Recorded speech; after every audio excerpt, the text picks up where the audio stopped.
Hospital Pakar Al-Islam dahulunya dikenali dengan nama Pusat Perubatan Kampung Baru KBMC, dibangunkan sebagai salah satu program dakwah bilhal Angkatan Bilik Islam Malaysia ABIM melalui Biro Kesihatan ABIM.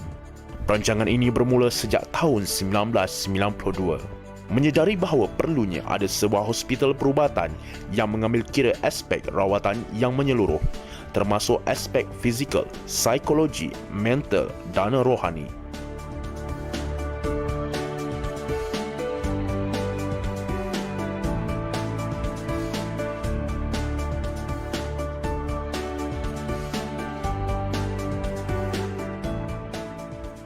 Sempena sambutan 10 tahun KBMC pada tahun 2006, KBMC telah mempromosikan satu konsep pusat perubatan yang mesra ibadah, iaitu Hospital Mesra Ibadah. Kini KBMC telah bergelar Al-Islam Specialist Hospital atau Hospital Pakar Al-Islam, di mana KBMC telah melakukan penjenamaan semula pada 24 Ogos 2008 di Hotel Regency Kuala Lumpur. Majlis penjenamaan semula tersebut telah dilancarkan oleh Yang Berhormat Datuk Dr. Ahmad Zahid Hamidi, Menteri di Jabatan Perdana Menteri.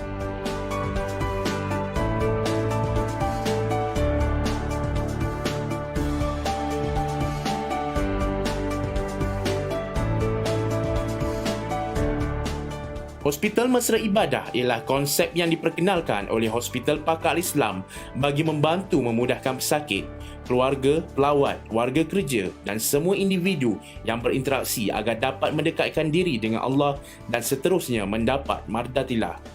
Melalui konsep ini, mereka yang berinteraksi dengan Hospital Pakar Islam akan dibantu dengan sebaik mungkin untuk menjalani ibadah terutamanya solat semasa menerima rawatan di hospital. Konsep ini juga diterapkan kepada semua warga kerja Hospital Pakar Islam bagi mencapai nilai-nilai kecemerlangan dan jati diri yang tinggi di samping menjadikan tugas sebagai ibadah. Berteraskan pelayanan terbaik dari insan terbaik, Hospital Pakar Islam telah mengambil konsep HMI dalam segala aspek pengurusan hospital untuk mencapai nilai-nilai kecemerlangan dan jati diri pada warga kerja. Hospital juga menyediakan polisi dan Standard Operating Procedure SOP berasaskan paradigma Tauhid. Konsep ketuhanan ini diterapkan kepada warga kerja dalam semua program Al-Islam dalam usaha mencapai mardatilah.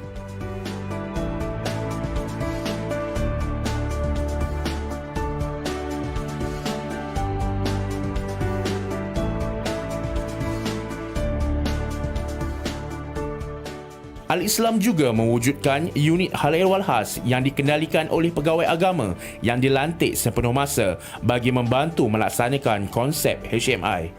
Kami juga menyediakan kemudahan untuk melaksanakan ibadah kepada pesakit yang mendapatkan rawatan di Hospital Pakar Islam, antaranya buku panduan ibadah pesakit, penyediaan fasiliti beribadat seperti tanda arah kiblat, botol semburan, debu tayamum, Al-Quran, telekung, sejadah, al-maksurat dan peringatan solat.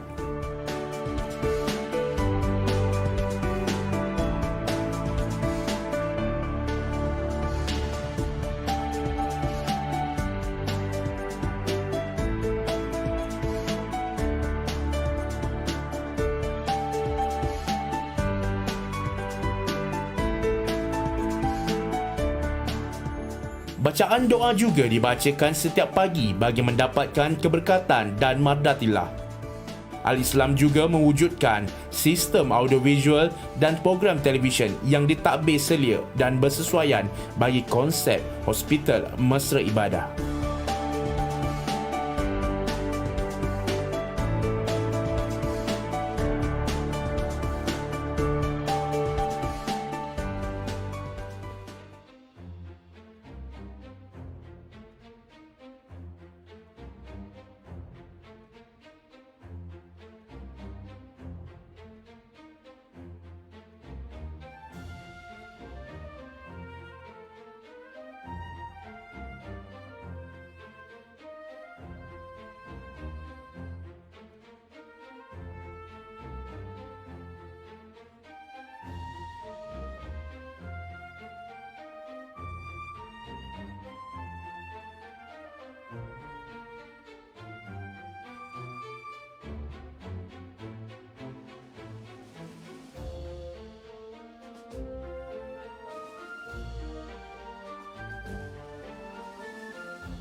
Percubaan tes suara 1 2.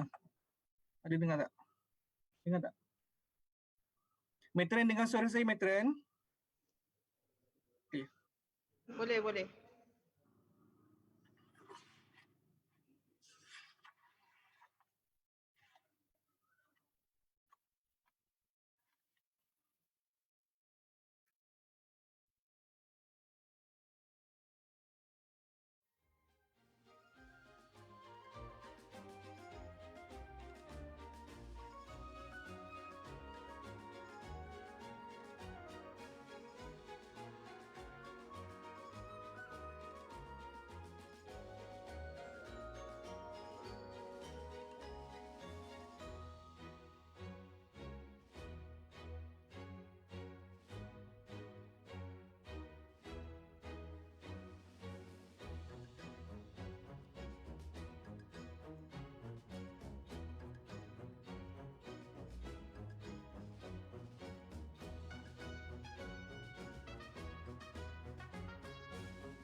Bertarikh hari ini 2 Januari 2021. Pagi ini insya-Allah saya Khairul selaku moderator anda akan bersiar secara langsung ataupun secara maya. Diucapkan semoga anda semua berada dalam keadaan sihat sejahtera insya-Allah dan juga dirahmati Allah. Sebelum saya mulakan majlis, marilah kita sama-sama membaca umum kitab Al-Fatihah bagi memberkati kita punya ilmu pada hari ini. Al-Fatihah.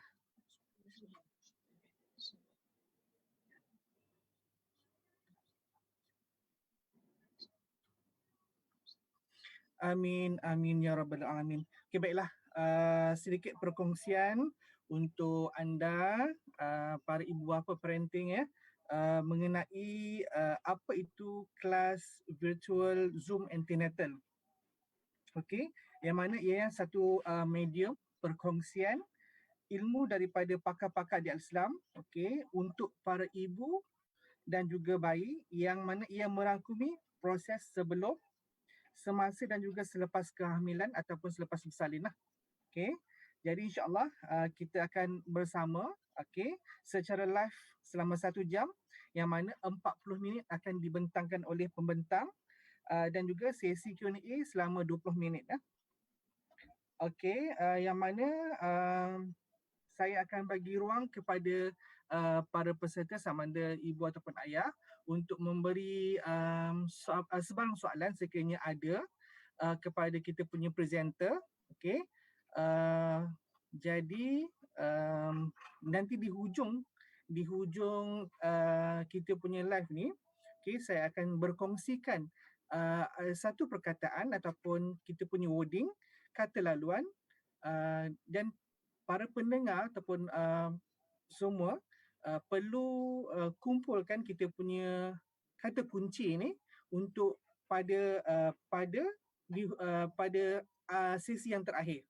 Okay, kita kumpul sampai 8 sesi, so kita combinekan, so nanti kita ada gift untuk para pendengar nanti. Okay, tanpa saya membuang masa lagi, saya memperkenalkan kita punya presenter. Okey, yang mana kita punya presenter ialah Puan Suzal Ashima, okey, seorang jururawat dalam bidang kebidanan dan juga jururawat laktasi, berpengalaman sebagai pengurus kejururawatan di Al-Islam dan bertugas di Al-Islam semenjak tahun 1999. Ya, Matron? Ya, betul. Okey. Seterusnya saya tanpa membuang masa, saya mempersilakan Matron Puan Suzal Ashima untuk meneruskan dia punya slide presentation. Dipersilakan. Okay, Alhamdulillah Rabbil Alamin wassalatu wassalamu ala syarafil anbiya'i wal mursalin wa ala alihi wasahbihi ajma'in. Bismillahirrahmanirrahim. Rabbi shrah li sadri wa yassir li amri wahlul 'uqdatam min lisani yafqahu qawli. Selamat tahun baru kepada semua. Alhamdulillah bertemu kita pada hari kedua tahun 2021. Sesuai sangatlah tajuk kita hari ini berkenaan dengan tahun baru dan menyambut kelahiran orang baru. Okay, so perkongsian saya pada hari ini, kita tak nak menceritakan banyak tentang kelahiran sebab apa, sebelum ni pada minggu lepas kita dah dengar bagaimana doktor kita cerita tentang proses lahir. Tetapi hari ini banyak saya nak kongsikan bagaimana kita sebagai ibu nanti yang sedang mengandungkan anak ni untuk melepasi fasa kelahiran tu dengan selamat. Maksudnya bagaimana kita nak memastikan kelahiran kita itu sihat, bayi yang dikandung itu dibawa dengan baik, pemakanan akan diceritakan kemudian. Tetapi hari ini banyak fokus kepada antenatal ataupun kandungan itu sendiri. Okey, baik.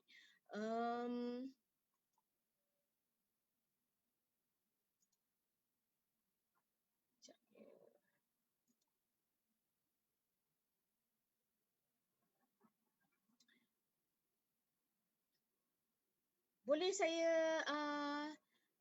lihat berapa ramai yang sedang mengandung dalam sesi ni? Boleh kalau ni boleh share dekat bahagian chatting tu, boleh saya tahu?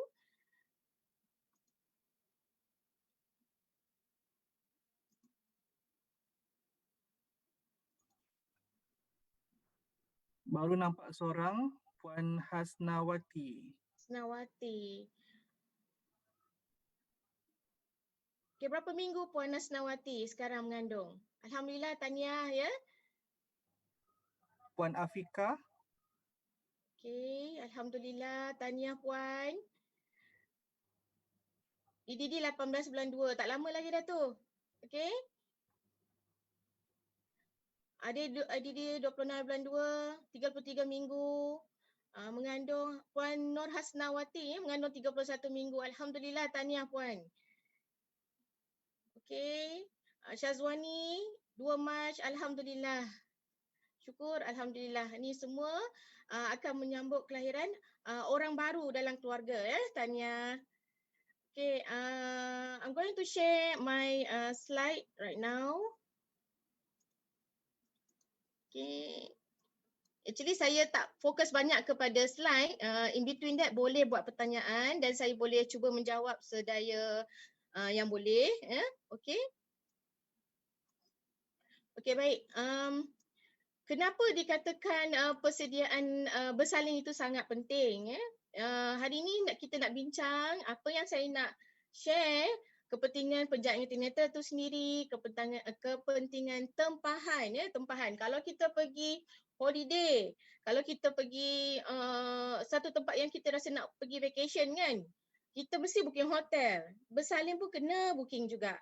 Okey, yang ketiganya saya akan ceritakan sedikit persediaan tentang beg bersalin ya. Ni ibu-ibu sukalah ni. Kita tengok yang paling banyak dia prepare tu apa? Kalau beg bersalin ni. Okey. Dan yang terakhir saya kongsikan sikit Hospital Mesra Ibadah. Apa yang fasiliti yang kami ada di Hospital Pakar Al-Islam. Yes. Okay, next is penjagaan antenatal itu sendirilah. Saya mulakan dengan bagaimana dikatakan penjagaan ibu-ibu itu mempengaruhi kandungan yang sihat, jagaan kesihatan ibu dan bayi dalam kandungan. Okay, kenapa kita perlu datang follow up? Kenapa kita perlu ambil vitamin? Kenapa kita perlu datang mendapatkan nasihat doktor? Kerana semua ibu-ibu yang mengandung pastinya nak memastikan bayi yang dikandungkan sehingga cukup bulan berada dalam keadaan sihat, betul? Persediaan ibu itu untuk bersalin dari segi fizikal, mental. Untuk pengetahuan ibu-ibu semua, sebelum ni kita dah cerita tentang, doktor dah cerita tentang perubahan fisiologi yang berlaku semasa kita bersalin. Sama ada seorang ibu itu bersedia ataupun sangat-sangat menginginkan seorang bayi, tetapi perubahan fisiologi seorang ibu tu sangat-sangat berbeza. Mungkin ibu A ni tidak mempunyai simptom ataupun alahan yang sangat teruk. Tetapi kalau ibu B ni, Masya Allah, daripada awal mengandung sampai 3 bulan tu nak masuk air kosong, tak boleh ceritalah. Dengan muntahnya, dengan baunya, bau nasi pun tak boleh. Jadi sampai dah melepasi fasa 3 bulan, makan tak berhenti pula. Sangat-sangat berbeza. Jadi sampai pula kepada peringkat untuk bersalin. Jadi pentingnya penjagaan tu tadi. Imunisasi apa yang ibu-ibu tu perlu ambil semasa dia mengandung? Contohnya anti-tetanus, ATT. Bila kita nak ambil? Kena ambil tahu. So bagaimana pengambilannya itu untuk fasa yang keberapa? Kandungan ni minggu yang keberapa? Trimester pertama ke? Trimester kedua ke? Okey. So pemakanan. Kalau pemakanan ni saya tak cerita banyak-banyak lah. So saya nak ibu-ibu akan join kami lagi untuk minggu hadapan bersama dengan pakar pemakanan kami, Puan Sarah Sabrina. Dia akan semua cerita tentang makanan. Okey. Dan pemeriksaan kesihatan yang berkala. Pemeriksaan yang berkala ni juga berbeza-beza. Contohnya macam seorang ibu ini, dia mungkin mengalami masalah kesihatan yang tak sama dengan masalah kesihatan B. Okey? Ibu yang A mungkin perlu datang setiap bulan. Ibu yang B kena datang setiap minggu. Walaupun fasa kandungan ini baru trimester pertama ataupun tempoh kandungan baru 28 minggu misalnya. Kalau kosong hingga 28 minggu tu selalunya kita minta ibu datang sebulan sekali. Tapi kenapa ibu yang ini kena datang seminggu sekali? Jadi ia sangat berbeza. Tapi ia sangat penting. Kedua-dua keperluan perubatan dari segi psikologi dan juga perubatan yang perlu ditangani oleh ibu tu sendiri. Macam saya cerita tadi itulah, kalau ibu tu perlukan sokongan perubatan, perlu ubat-ubatan tambahan, perlu dipantau oleh doktor-doktor pakar sakit puan. Jadi perlukan penjagaan yang sedikit rapi berbanding dengan ibu-ibu yang mungkin membawa kandungan dengan keadaan yang normal, keadaan yang biasa. Okey. Macam orang-orang yang pernah mengalami muntah misalnya, mungkin dia merasa sudah prepare dalam kandungan yang kedua, dia rasakan okey, yang kandungan kedua ni mungkin saya akan mengalami muntah juga. Okey, jadi dia dah prepare. Jadi tak sama dengan orang yang baru kandungan pertama. Dia tak melalui lagi, dia tak ada pengalaman lagi. Tetapi adakah dia bersedia? Adakah fisiologi ni mungkin dah berlaku? Dah mengalami perubahan, tetapi adakah dia bersedia mengalami muntah yang teruk, rasa loya yang teruk? So sangat penting untuk kita memahami perubahan fisiologi diri masing-masing. Okey, membentuk satu perhubungan yang saling percaya dan mempercayai antara penyedia tempat bersalin. Kenapa saya katakan perlunya tadi tu? Itu yang kita perlukan booking, di mana seorang ibu ni bila dia memilih untuk bersalin kat mana, jadi dia trust, dia tahu saya nak bersalin di tempat A, saya nak bersalin di tempat B. Bila saya balik kampung saya dah check up dekat tempat C misalnya. Okay, so ada hubungan yang dibentuk. Dia percaya kepada organisasi atau sesebuah hospital untuk memastikan bahawa kandungan dia sentiasa sihat dan bersalin dengan selamat di situ. Serta perkhidmatan ini yang dikendalikan tu perlulah kita ketahui bahawa perkhidmatan yang diberi itu diselenggara oleh petugas yang sangat terlatih. Ada doktor pakar sakit puannya, ada pakar perubatannya, ada jururawat kebidanannya dan pakar-pakar staf-staf yang sangat memahami dari segi kelahiran selamat. Baik, yang seterusnya adalah berkaitan dengan booking. Booking ni sangat penting lah ya. Kepentingan booking ni, kalau kita nak booking dekat hospital A, kerana apa kita pilih di situ? Mungkin dekat dengan rumah. Kita pilih booking di hospital pakar Al-Islam misalnya. Sebab kami, contohnya lah, ini contoh je. Tapi kami menggalakkan ibu-ibu memilih kami kerana apa? mungkin suka kepada doktor pakar sakit puannya. Kami ada 2 sakit puan ya perempuan ya yang mana sangat pakar dalam mengendalikan ibu-ibu mengandung sehingga bersalin. Ia sangat mustahak ya kerana tempahan booking ni kalau kita suddenly kita pergi ke hospital yang kita tak pernah check up, kita tak pernah mengambil rawatan di situ, sangat sukar untuk institusi atau organisasi ataupun hospital tu untuk mengenali puan-puan ya. Sebab kita tak ada rekod dekat situ. Jadi sedikit bahayalah bagi ibu-ibu. Tetapi jika dalam kecemasan ia tidak menjadi satu kesalahan atau masalah. Jadi kenapa ia perlu dilakukan sebaik sahaja ibu-ibu disahkan mengandung. Macam ibu-ibu tadi dah 33 minggu, nak tunggu dah nak bersalin. Ya. So maksudnya saya sangat-sangat mengharapkan yang ibu memang konsisten mengikuti jadual lawatan ibu mengandung. InsyaAllah. Jadi kalau boleh dilihat kat situ pada awal mengandung sehingga 28 minggu, memang jadual lawatan ke klinik diberi sebulan sekali. Kerana pada waktu ini fasa perubahan kepada ibu-ibu ni sangat ketara dalam tempoh sebulan ke bulan. Ya. Tetapi bagi ibu-ibu yang ada mengalami masalah selain daripada perkembangan biasa, perubahan biasa fisiologi ibu-ibu, contohnya mengalami kenaikan darah tinggi, ada perubahan dari segi masalah anemia, ya kita tak adalah bagi sebulan sekali, mungkin kena lebih kerap daripada itu, mungkin 2 minggu sekali. Ia tidak sama seperti ibu-ibu yang mengalami fasa kandungan yang normal. Bukanlah kita kata kalau kena datang tiap minggu tu ibu tidak normal, tetapi sangat wajib kerana kita nak pastikan kandungan ibu itu berada dalam keadaan sihat dan selamat. Okay, untuk 28 minggu hingga 35 minggu, setiap ibu perlu datang setiap 2 minggu sekali. Ya? Dan masuk ke 36 minggu, of course lah kena setiap minggu. Kerana ni bila kita datang dalam usia 36 minggu ni, anak pun dah besar, ya, perkembangan anak pun dah lebih aktif. Ya? Ini lebih kerap kena datang setiap minggu.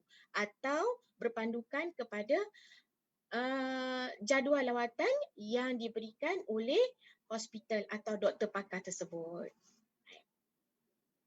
Yang ini, persediaan bersalin, persediaan beg bersalin ni. Rasa-rasalah ibu-ibu sekalian, dah siap ke yang 33 minggu tadi tu? Okey? Seelok-eloknya persediaan beg bersalin ini kita prepare pada fasa trimester ketiga. Tapi saya tahu ada yang sangat-sangat excited. Masuk je trimester, tahu je dah mengandung, dah sibuk dah beli apa? Beli baju baby. Bukan dia nak cerita pasal tentang dia sangat excited. Tak salah pun. Tapi persediaan beg bersalin ini sangat penting bila masuk fasa trimester ketiga. Paling baik adalah pada 32 minggu kandungan. Kerana apa? 32 minggu tu kandungan itu dah masuk fasa trimester kedua dan 36 fasa ketiga. Tetapi kenapa persediaan perlu? Itulah kita katakan persediaan awal. Kerana dalam beg bersalin ini perlu ada kad antenatal. Kad antenatal. Kad antenatal tu saya rasa saya yakin puan-puan semua ada yang kad warna pink tu kan, yang tu kena bawa lah ke mana-mana. Kerja pun kena bawa, pergi vacation pun kena bawa, balik kampung pun kena bawa. Sebab di situ semua data tentang puan-puan disediakan. Okay. Kemudian dalam beg tu mesti ada pakaian yang mencukupi. Pakaian siapa? Pakaian puan lah. Kalau dikatakan bersalin itu, tempat yang anda booking tu, package bersalin ataupun tempoh bersalin dia 3 hari 2 malam. Kena ada pakaian cukup untuk 3 hari 2 malam. Ubat-ubatan jika ada, ubat-ubat jangan tinggal, kena sentiasa bawa. Kalau beg orang mengandung ni, kalau masa bujang selalunya bawa makeup lah banyak kan. Tapi kalau dah mengandung, bila dah ada anak, dia dah benda lain dah duduk dalam beg tu. Ubat, ada vitamin, kadang minyak angin memang 2-3 botol lah ada. Tu tak jadi masalah. Okey, pakaian dalam jangan lupa, pakaian dalam yang mencukupi. Kadang yang ni yang terlupa. Okey, tualan wanita dan keperluan mandi. Ada sabun, ada pencuci muka dan sebagainya. Okay.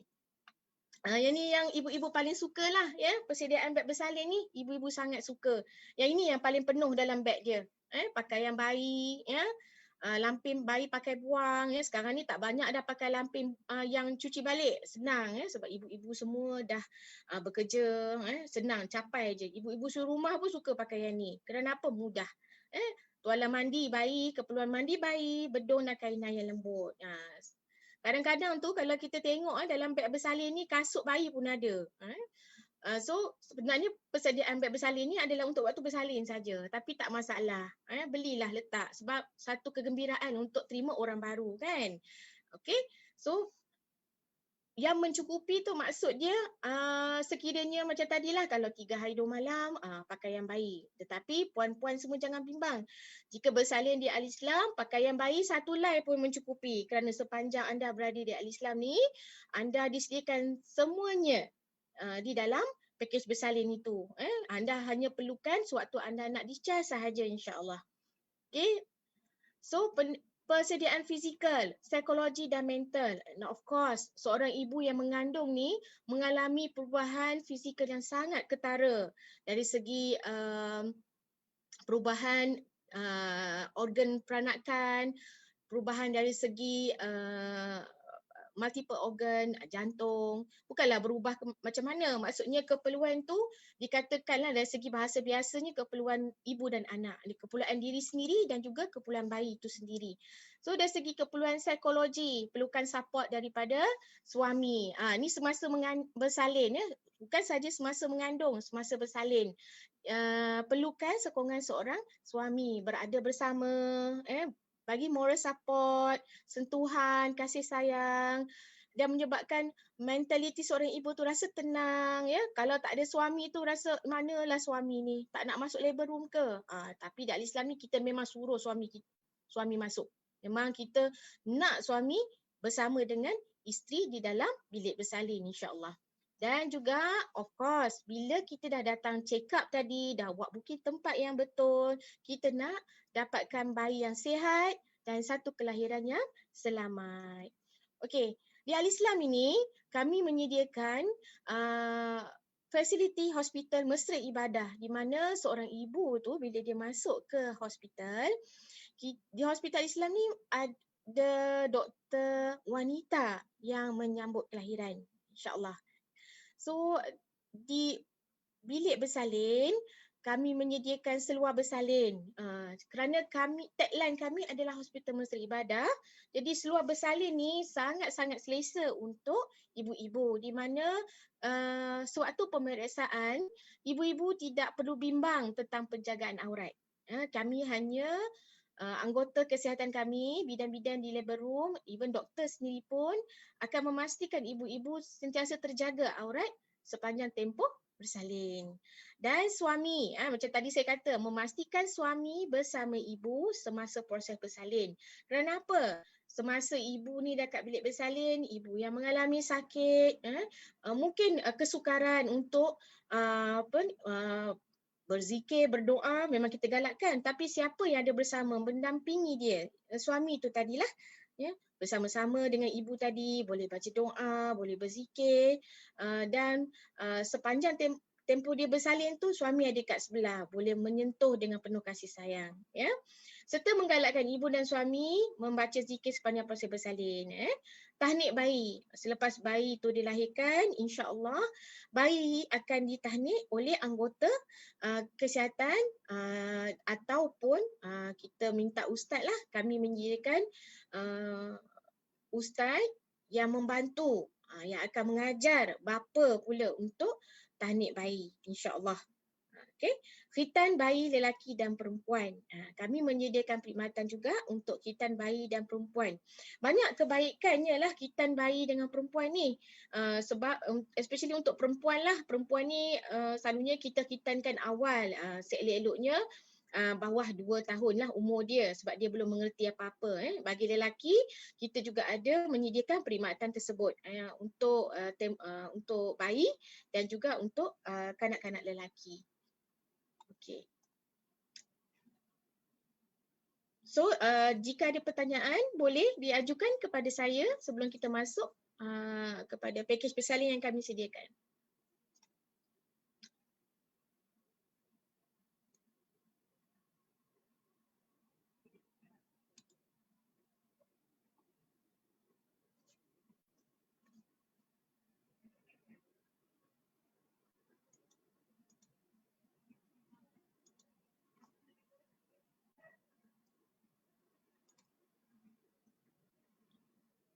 Ada soalan ke?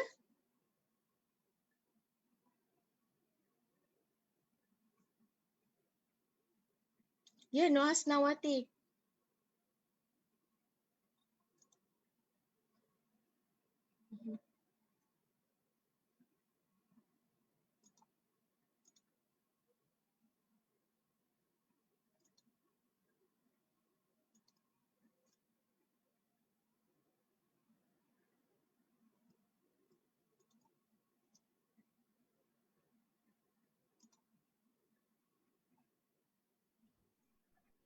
Teruskan Matron. Ada soalan? Ada soalan tak? Saya tak nampak lah. Ada soalan Matron setakat ni? Tak ada ya. Okey, baik. So untuk di Al-Islam, Al-Islam ni kami menyediakan pakej bersalin. Okey, ada 3 pakej bersalin iaitu pakej untuk bersalin bilik single room 2 bedded dengan 4 bedded lah. Untuk panel dan juga cash.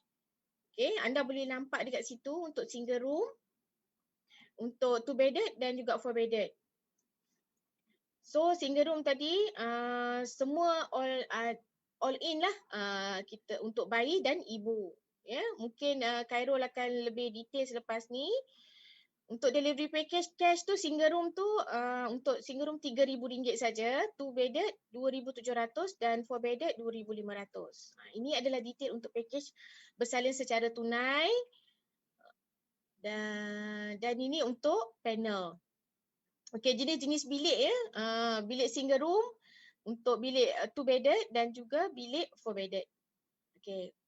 Untuk next session ya, insya-Allah pada 9 Januari kita akan bersama dengan pakar pemakanan Puan Sarah Sabrina. Dia akan menceritakan, jangan lupa bersama dengan kami lagi ya. Untuk bersama-sama dengan virtual kelas antenatal ini, kita dengar pakar akan ceritakan tentang makanan seimbang ketika hamil. Okay, insyaAllah.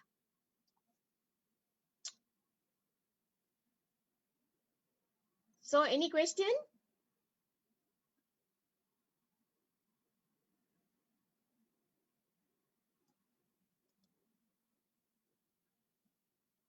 Kalau nak bersalin kat Al-Islam, at least 2 kali check up kan dekat sana. Boleh start pergi masa dah minggu ke berapa ya? Untuk daripada Atira. Okey, terima kasih Puan Atira. Actually, kalau nak check up, bila dah disahkan mengandung, datang saja. Tak ada masalah.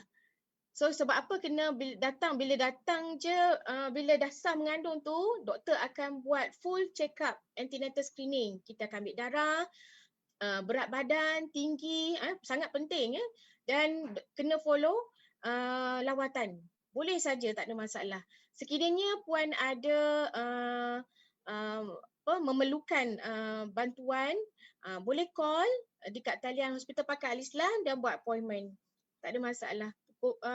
Usia kandungan yang kita galakkan daripada awal mengandung, tetapi sekiranya puan dah ada buat check up dekat institusi lain tetapi nak booking bersalin kat sini pun boleh call dan buat appointment dengan doktor pakar kami.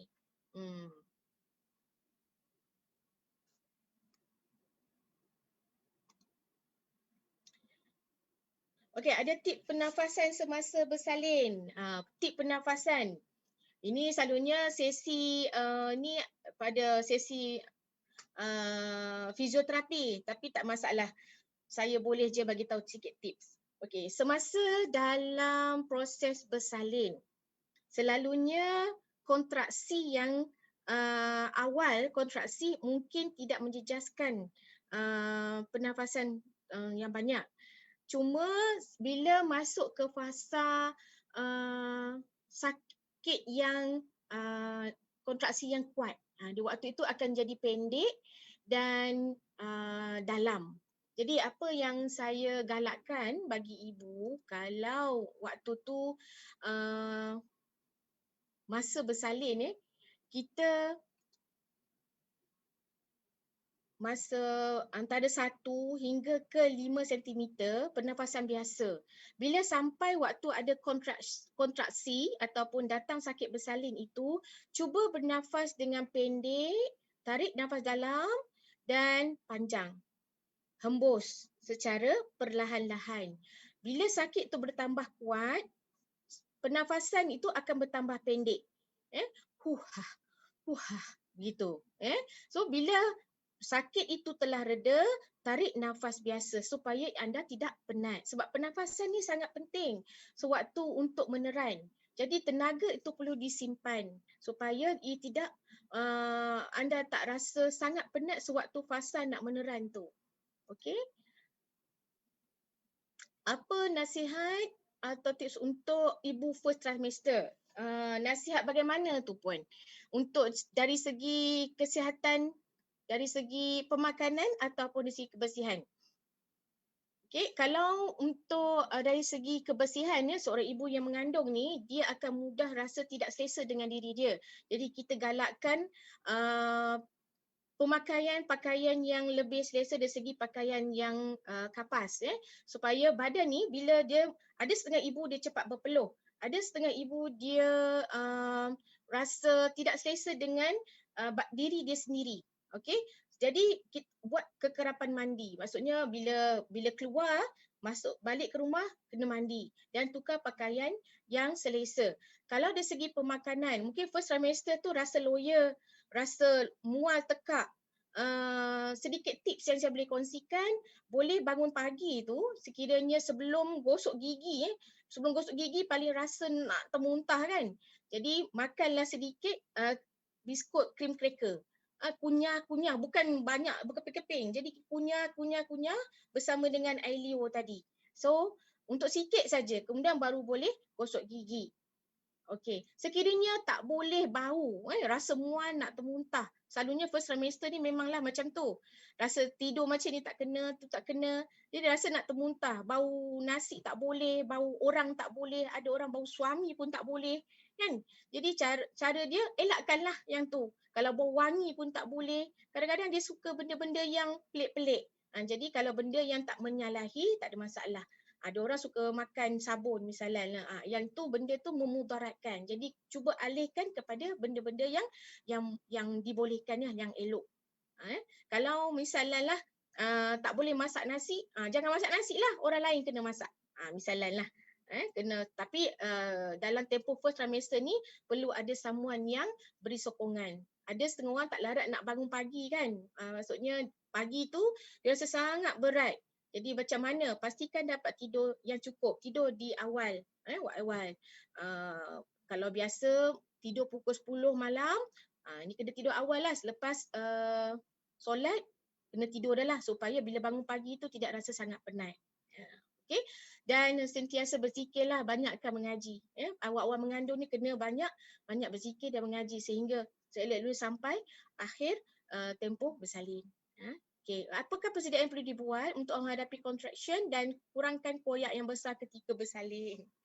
Untuk menghadapi contraction, sakit bersalin ni satu sakit yang kita tak boleh nak describe lah macam mana. Semua ibu-ibu yang bersedia mengandung pasti kena bersedia untuk menghadapi kontraksi bersalin. Okay. Apa yang tips yang boleh dikongsikan? Bila datang sakit bersalin ini, cuba tarik nafas dan jika ada suami bersama, gosok bahagian pinggul. Bahagian pinggul tu memang melegakan, especially sentuhan daripada seorang suami. Sambil gosok tu bolehlah baca Al-Fatihah ke apalah ayat. Sebab selalunya yang panik ni suamilah banyak yang panik. So banyakkan berzikir waktu menggosok tu, kurangkan. Boleh tak bubuh minyak? Kita tak galakkan, cuma gosok sentuhan biasa dan gosok bahagian pinggul.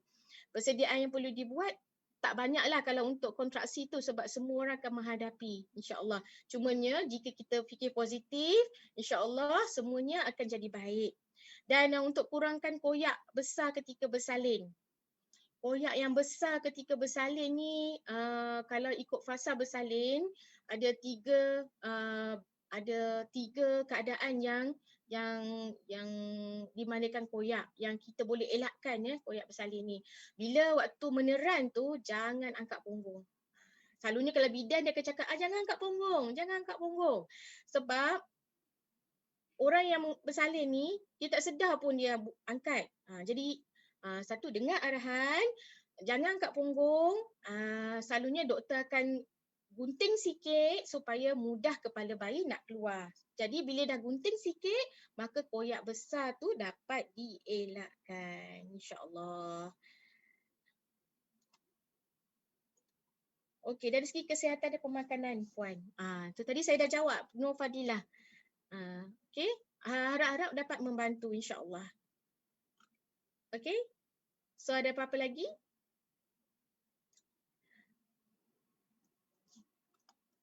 Ada tak soalan yang saya tertinggal?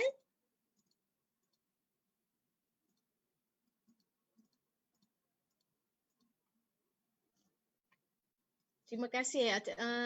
Sama-sama Puan Fadilah.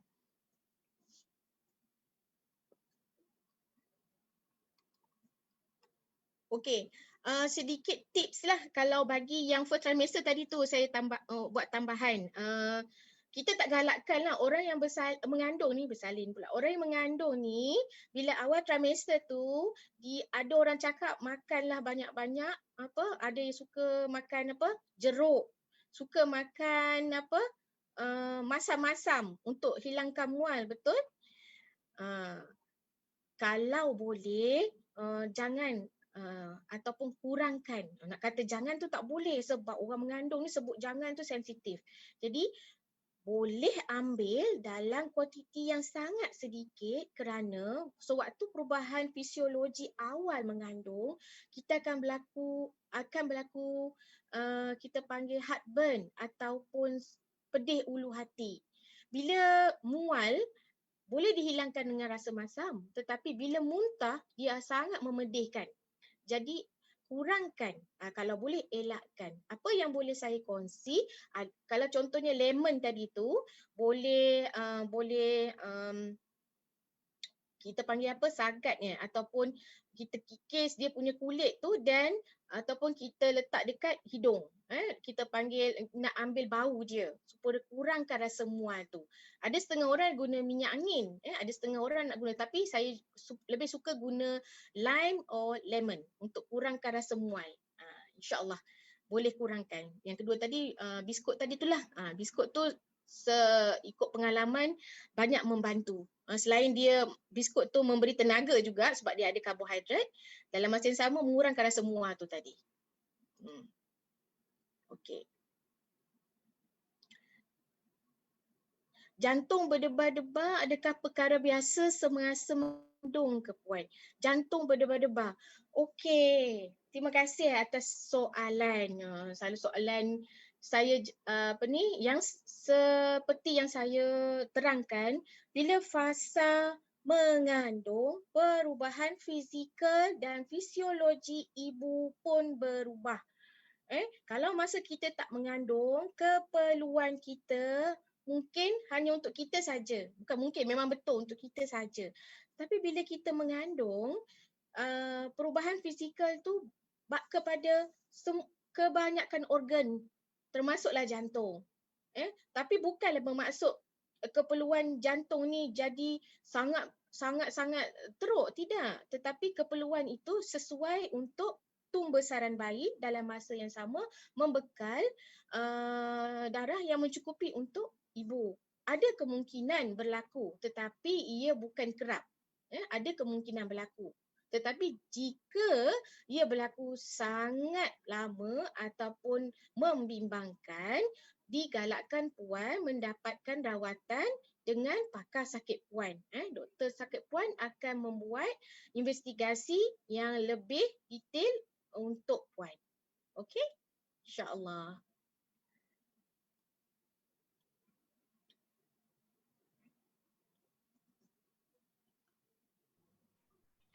Metin, Okey. ada soalan daripada Afiq. COVID ni suami boleh teman isteri ke labor room ke? Okey, time COVID ni suami boleh teman isteri ke labor room. Time COVID boleh, tak ada masalah. Di Al-Islam, macam saya kata tadi, memang kita nak suami bersama dengan isteri di labor room. Memang kita nak.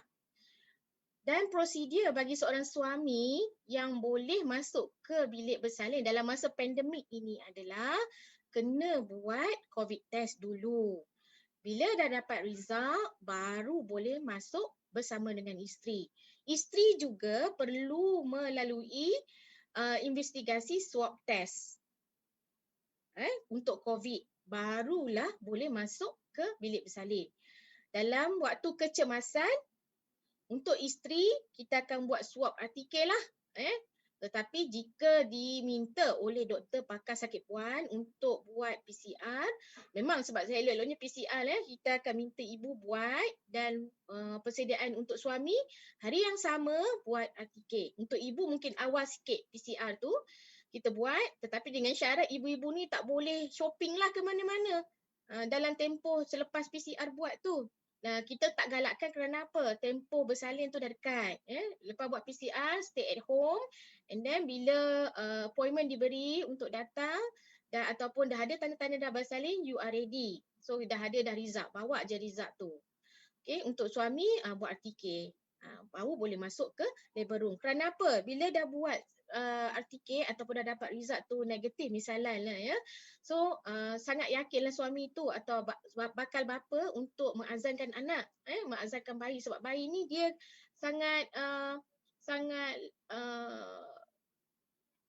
terlindung. Dia masih lagi tidak terdedah dengan jangkitan kuman. Jadi kita galakkan suami untuk ambil RTK. Mewajibkan, bukan galakkan, mewajibkan. Okey. Ada soalan lagi, Khairul? Takut saya terlepas.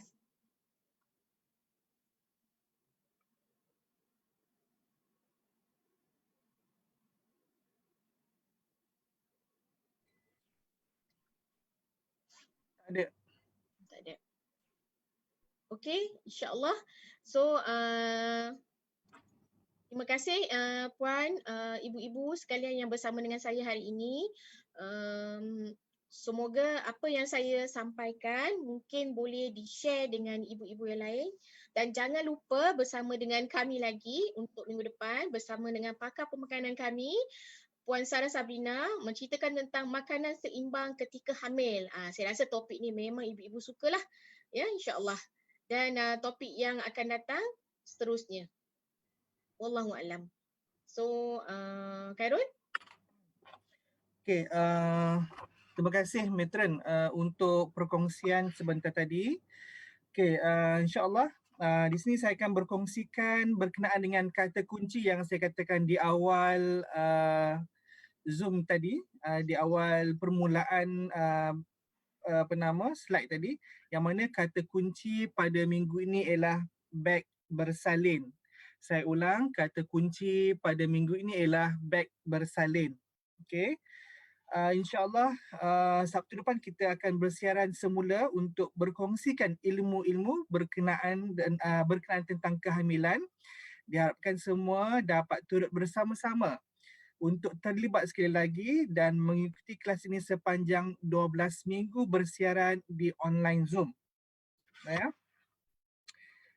Tuan-tuan dan puan-puan boleh follow Facebook dan juga Instagram kami untuk mendapatkan info dan juga update terkini. Bagi akaun Facebook, anda boleh klik ataupun search Al-Islam Specialist Hospital Official. Manakala untuk akaun Instagram, satu perkataan, Al-Islam Specialist Hospital. Okay. Baiklah. Sudah hampir 1 jam kita bersiaran. Semoga anda semua dapat manfaat dari segi perkongsian ilmu kita pada hari ini. Terima kasih saya ucapkan kepada presenter dan juga tuan-tuan dan puan-puan yang terlibat pada pagi ini. Jika tidak ada sebarang soalan ataupun sebarang apa-apa pertanyaan, saya tamatkan sesi pada hari ini dengan tasbih kifarah dan surah Al-As.